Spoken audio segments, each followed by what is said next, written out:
سوریه اولاتا که نزدیکی 9 سال و نیون دناوا کریزک سربازی آبوری و سیاسی دایه.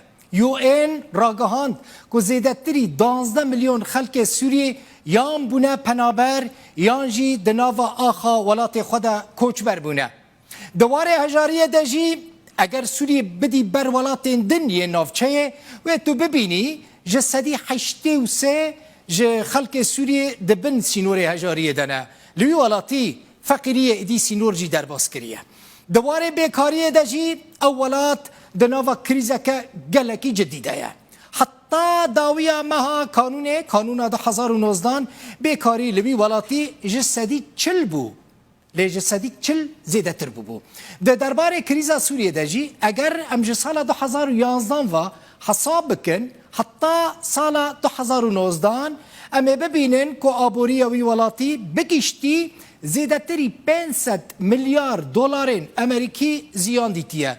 افجی بگمان زیانین سربازینه، زیانین جرخانه آبوری، پیش سازی، کشت و کال، زراعت و گلک سکتورین دن ده شر سالین در باس بویده زیانین مزن دیتن.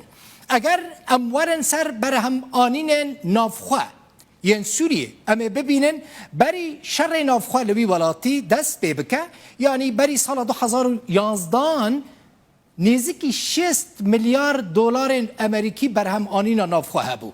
لی داویا سال 2019 دا گلکی کم بو. دا کتا 21 میلیارد دلار امریکی. یعنی بقاسی جسدی 64 ضرر دید. و گلک کم بو برهم آنینا نافخواه. بگمان شر و آلوزی سیاسی پیوستی آوان به پره گلکی زیده هیا. حکومت سوریجی به درجه 9 سال و نیوان شر ادی نچار بو مجبور بو جدر و پریان دین بکه. لسر اصلا نافخواجی دین حکومت برانبری برهم آنینن که ده بو جسدی 208 جدر و جی دین و جسدی 116 زیده بو او جی اگر ام بدن برهم آنینا نافخواه یعنی حمله در و هم جی لهندر سوریه کتبن دینکی گلکی گران. دناوا و کریز آبوری ده لیره یا سوری جی بیپار نما. در بیا هری مزن لیره یا سوری کت. ده سال 2011 ده بنیرن هر دلار کی امریکی به 47 لیره سوری بو. لینها هر دلار کی امریکی به 2500 لیره سوریه.